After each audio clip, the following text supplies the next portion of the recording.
President Trump told EWTN News just prior to his trip to Asia that he'd advocate on behalf of jailed Catholic media magnate Jimmy Lai. And now it's being reported that the president did just that in a direct appeal to Chinese President Xi Jinping. Joining me now with reaction, Jimmy's son, Sebastien Lai. Sebastian, thank you for being here. Your father's trial concluded at the end of August in Hong Kong. The judges are still deliberating as his health continues to be a concern. Now, President Trump, we are told from anonymous reports, did make a direct appeal to Xi in South Korea last week, speaking for about 5 minutes or so about Jimmy's health concerns, the lengthy trial. What have you heard about the meeting? And what was discussed, and how do you think it was received by Xi? So thank you so much for having me. I hear the same as you have. I mean, actually, you guys were the ones who broke the story on the fact that my father's case was raised, and obviously I'm so incredibly grateful that prior to the meeting, one of your reporters asked the president about my father. We're obviously incredibly grateful, and obviously I don't know what was said between the two parties. But look, I think it's a case now where I think the president obviously sees, obviously wants my father out. As I said before, this is about saving his life. His health has been failing him, unfortunately. So it's incredibly urgent, and I'm very happy. I'm very incredibly grateful that the president is treating it as such, and I hope that I pray that he manages to. Well, that this helps convince Xi Jinping to free my father and do the right thing. Yeah. The spokesman at the Chinese embassy in D.C. said she was unaware of the details of the discussion, but made sure to underscore your father's alleged crimes that, quote, have gravely undermined Hong Kong's prosperity and stability, and that China will not tolerate, quote, any attempt to interfere with the judicial process. Sebastian, what do you make of that statement? I mean, it's pretty commonplace, I know. I think the sort of the very black and white thing about my father's case is that all the evidence has been presented, right? So anybody could look at the evidence has been presented, and it's incredibly thin. So you now have this man who, as the evidence says, essentially sacrificed everything he has to stand up for democracy. But he did so peacefully. He never advocated for Hong Kong independence. And actually, whenever he met with the students, would just tell them to be peaceful. And then when push came to shove, when the national security law came, he decided to stay and defend his journalists when he could have left at any point. I mean, I think this is a perfect example of someone who under under an incredibly tough situation, did the right thing. I think anybody looking at that knows that my father did the right thing. His release isn't just the opinion of the United States. It's also the opinion of the United Kingdom, Australia, Italy, Canada, the European Union, and the United Nations. So United Nations, which obviously is a body that is completely objective. Jimmy's London-based legal team have been trying, I know, to persuade China to allow the British consular advisors access to your father. So far, that permission has not been granted due to the question of his citizenship status, Sebastian. Though Jimmy became a British citizen in 1994, he was and remains a Chinese citizen, they say, and is now subject to Chinese law. Have you heard any progress with granting your father access to his London legal team here? So he's not a Chinese citizen, just to be completely clear. He was born in China in 1947-48 and escaped Hong Kong, which was the first time he had papers. So he was recognized as a person with documents by the UK government, and that's the only papers that he's ever held. So he's just solely a British citizen. In fact, he's not even allowed. He wasn't even allowed back in China for the last 20, 30 years. So I think this idea that he's a Chinese citizen is completely false. Look, in terms of consular access, obviously it's incredibly important. It'd be another set of eyes that could tell the world that what's happening to my father.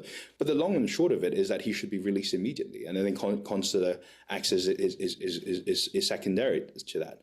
And just going back to your question about the what the Chinese embassy said, I think this is a case where it's so black and white now, where all the evidence has been presented, and my father is obviously not guilty of anything besides speaking truth to power. If we are talking about a Hong Kong judiciary system, a Hong Kong rule-based system, then there's no reason to keep my father there. He should be freed immediately if Hong Kong still has the rule of law.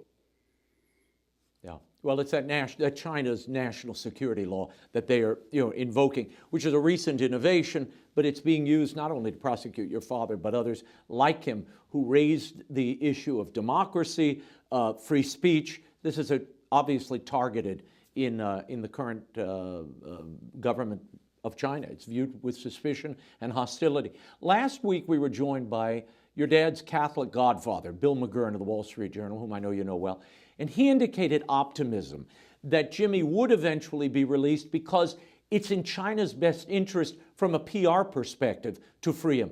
Do you share that optimism? Yeah, I really do. I mean, there's no benefit in both Hong Kong and China keeping my father in prison. There's no upside. I mean, here you go. He had this incredibly peaceful man, this man who, by all accounts, did it because he believed that it was the right thing. And as he would say himself, I think for many Catholics, hearing my father's story, it's incredibly inspirational as well, because he was guided by his Catholic faith to stand up for what is right. And for that, he's been punished. For that, he's spent the last 5 years in solitary confinement. For that, his health has been irreparably damaged. He's had heart palpitations. He is suffering, and for what? For speaking truth to power, for standing up for his journalists, for campaigning for democracy, as was promised under the Joint Declaration. This is not a crime. I mean, even in Hong Kong, this is not a crime. I mean, this is purely it's a inhumane treatment of a man who's close to 78-year-old for the whole world to see, and there's no upside in him passing away, in him dying in a Hong Kong prison, in him dying in the hands of Hong Kong and China. So obviously releasing him is not only the humane thing to do, it's also the right thing to do, purely on a rational basis. Well, when the rug was pulled out from under all the Hong Kong citizens, and the British territory was basically given to China, it changed the rules beneath the foundations here. And I think all of Hong Kong society, and your father most notably, are suffering from those aftershocks of what happened there, and it continues. Your mother and your sister recently met Pope Leo at the Vatican. What can you share with us about that meeting? And then tell me about your meeting with the U.S. Ambassador to the Vatican, Brian Birch. It was a real pleasure and honor meeting Ambassador Birch, and seeing his strong support in my father's case. My father and my mother and my sister met with Pope Leo, in the public gathering. General audience, exactly. Just briefly, but obviously, I think, I'm so incredibly grateful for the Holy Father to have met with my mother and sister. I think, look, the only thing that sustains my father in his current condition, in solitary confinement, is his faith, is knowing that he did the right thing, and his prayers. So, knowing that the Holy Father knows about his story, that the Holy Father, I hope is praying for him, it is something that I think will give my father incredible strength. Sebastian, have you had any kind of information or any kind of message from your dad in prison? And what's the latest on his health? So unfortunately, because I can't go back to Hong Kong, because I advocate for him, I haven't seen him in close to 5 years. But look, you could see the testimonies of him appearing in court, being physically gone to, this occasion where he had to be hooked up he couldn't attend court because he had to be hooked up to a heart monitor because he had heart palpitations. Like if you put a 78-year-old man in these conditions for close to 5 years in a cell that in the summer goes up to 30, 40 degree Fahrenheit, it's no surprise that it's detrimental to his health, and that's what it is now. And so I'm incredibly worried about him. Obviously, so incredibly grateful that we've had so much support, including from the president. But I don't know how much longer my father has, and so I pray that that people keep their support and keep pressing Hong Kong, China, to release my father immediately before it's too late. Well, Sebastien Lai, our prayers are with you, of course, your dad, Jimmy Lai, and the entire Lai family. Thanks for your time. We'll continue to check in on this story. Thank you. Thank you so much. Thank you for having me.